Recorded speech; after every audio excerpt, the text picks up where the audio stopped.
Bem-vindos mais uma vez ao canal aqui, acompanhando a viagem aqui do Sensei Otaku Nerd para as revistas, grandes publicações aí desde ali década de 90 até uma das últimas que eu peguei ali da New Talk, que eu ainda tenho que fazer alguns vídeos específicos, mas se vocês procurarem no canal, vocês verão que tem vídeos eu falando das revistas, mas mais superficialmente. Agora eu tô dando aquelas viagens bem assim, mostrando o interior delas, falando das curiosidades e conteúdos ali em respeito ao contexto de como era ali uns anos atrás, alguns aninhos, tá bom? Então depois da vinheta vamos falar aqui da número 57.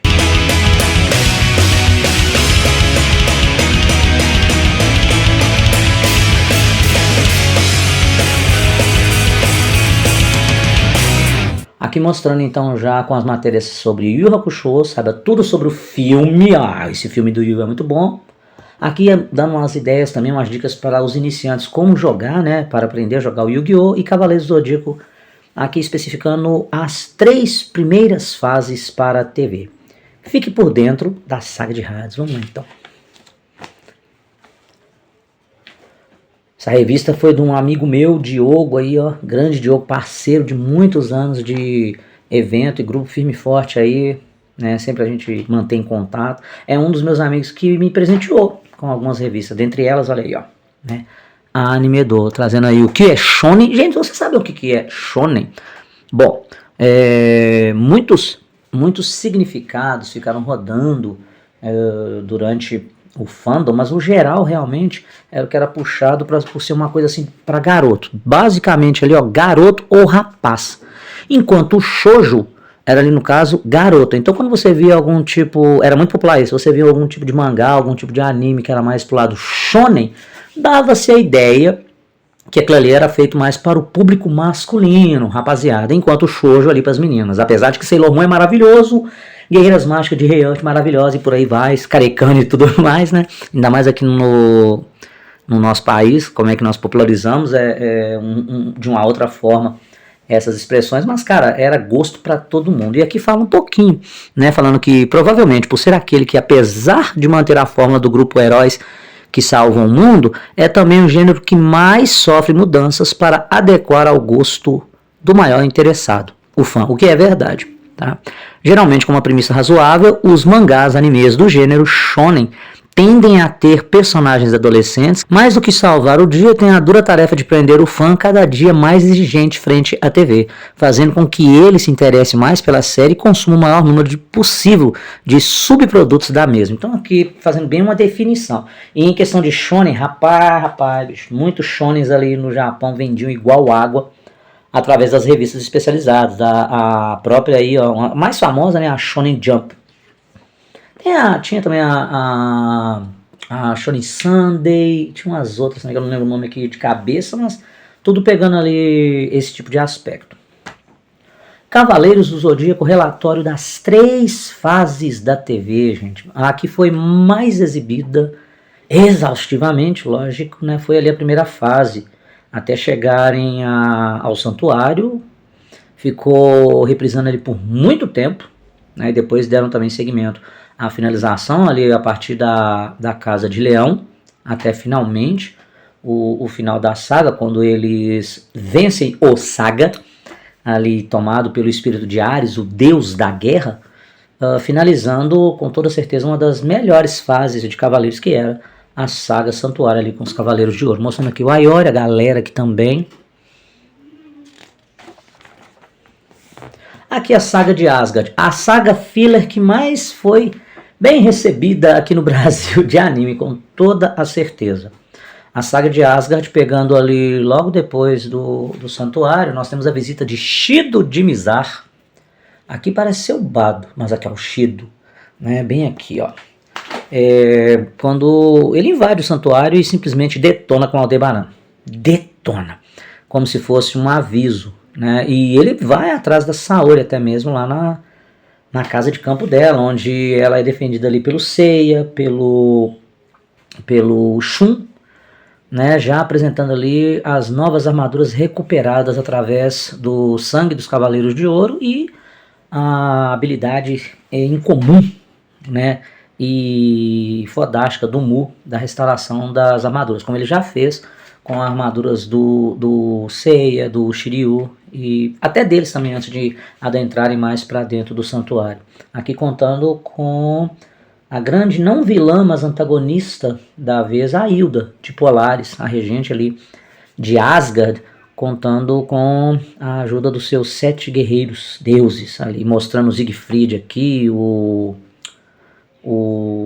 Hagen, o próprio Shito que eu já mostrei, aqui o irmão dele, o Bado, que aí a história deles é bem legal. Tem o Fenrir, tem Alberich, né, tem Mime e tudo mais.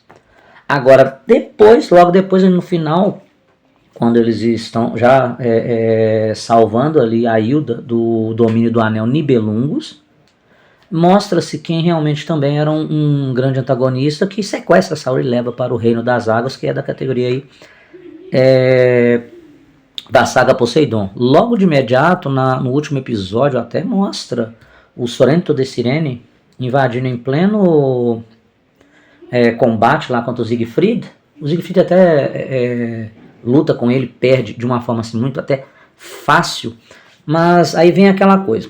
Dentro da saga Poseidon ocorre algumas situações com os cavaleiros que por que não ocorreram na saga de Hilda? Um grande detalhe é justamente as armaduras deles se tornarem douradas por um determinado tempo, ali rapidinho. É explicado isso melhor no mangá, porque não tem a saga de Hilda no mangá. Tem, diretamente depois da saga das 12 casas, é a saga Poseidon.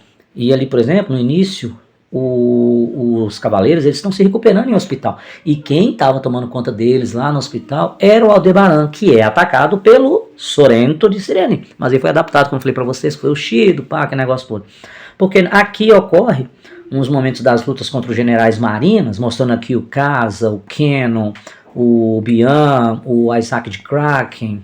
Tem aqui também o de Scylla, o Sorrento, como eu falei, o Krishna de Chrysaor, aqui o Poseidon e os seus generais, no caso. Nos grandes confrontos com eles, havia um momento em que quando os cavaleiros aumentavam mais seu cosmo, simplesmente a armadura ela ficava dourada. Por quê? Por causa daquela explicação de imediato que acontecia com o Mu, né, por ter restaurado as armaduras.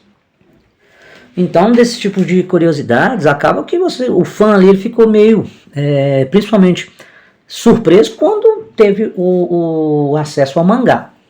E aí fala, opa, como assim? Aí você ligava ali os acontecimentos de forma mais concisa, de acordo com a história original do quadrinho japonês. Tá? Mas, cara, não desmerecia a saga de Hilda, que pra mim eu achei ela até muito dramática em muitos pontos por causa da história dos personagens ali, principalmente dos guerreiros deuses, mas, cara, pra mim valeu muito a pena. Seiya com a armadura de Odin, você doido porque o Alberich se ferrasse com todas as forças, né? A história do Fenrir, a batalha sangrenta dele com o Shiryu, o Seiya com o Thor, né? O Shun apresentando ali o Tempestade Nebulosa contra Shido de Mizar ali, Bado, porra, muito bacana. Aqui falando sobre o filme Yu Yu Hakusho, cara, esse filme é muito bom, eu curti ele pra caramba. Pra mim bem melhor do que os ovas, né? Tem uns ovas do Yu Yu ali que são legais de assistir, com toda certeza. Tem aquele do carimbo dourado, que eles roubam lá do mundo espiritual, e o Yusuke e os meninos vão lá ter que recuperar. Nossa senhora, altas coisas, cara. Aí aqui fala sobre, no caso da história, tá, gente? Uma estranha chuva que começou lá no Heikai, ali no caso o mundo do Koema, né? O mundo lá do pai dele também, o Ema da Ayo. Que, bicho, o local é totalmente inundado, tomado pelas águas. E se mostra que isso foi causado por alguém, né? E aí mostra aqui também a apresentação de outros personagens, mais uma guia espiritual que é ajudada pelo Yusuke e os seus amigos ali no contexto da história. Esse é o Yakuno, um grande responsável que já perdeu num pega pra capar contra o próprio Ema, né? E volta para aquela velha história de vingança, de querer conquistar todos os mundos, o mundo do Heikai, o mundo Meikai dos humanos, o mundo do inferno também, tudo. O bicho queria ser governante de tudo. Mas é engraçado que pegando o contexto do anime, ele teria que passar por alguns reis do inferno, né? Se é que vocês me entendem ali. Mas, cara, muito legal. Tem a apresentação de outros personagens antagonistas aqui na luta a favor do Yakuno, cara. Então, assim, o Cobra pega um personagem muito bom também de porrada. O Kurama, pra variar, tem um adversário que já tem uma história ligada com ele também. É bem esse aqui do Chapéu Negro. Acho que tem até mais aqui. Ah, ele aqui, ó, é o Kuronui. É isso mesmo o nome dele? É Kuronui. O Riei tem um adversário que também tem um Jagan enorme na cabeça. É legal a luta dos dois, eu acho legal. Logicamente, em movie, as coisas acontecem de forma muito mais rápida, tá? Mas vale a pena. E eu vou falar com vocês, viu? O surra que o Yusuke toma desse Yakuno, viu, bicho? Porque pena muito pra vencer, viu? Demais. Mas muito legal, recomendo demais o movie, tá? É muito comum dentro das animações, assim, com o tempo saindo em especiais, não apenas direto para vídeo, sai para o cinema também. E justamente o filme do Yusuke e do Yu Yu Hakusho da galera seguia esse formato aí. Vale, com toda certeza, vale a pena. Aqui é a hora do duelo, né, na revista trazendo sobre algumas dicas, aproveitando o sucesso do Yu-Gi-Oh! Para mostrar sobre os tipos de cartas, né?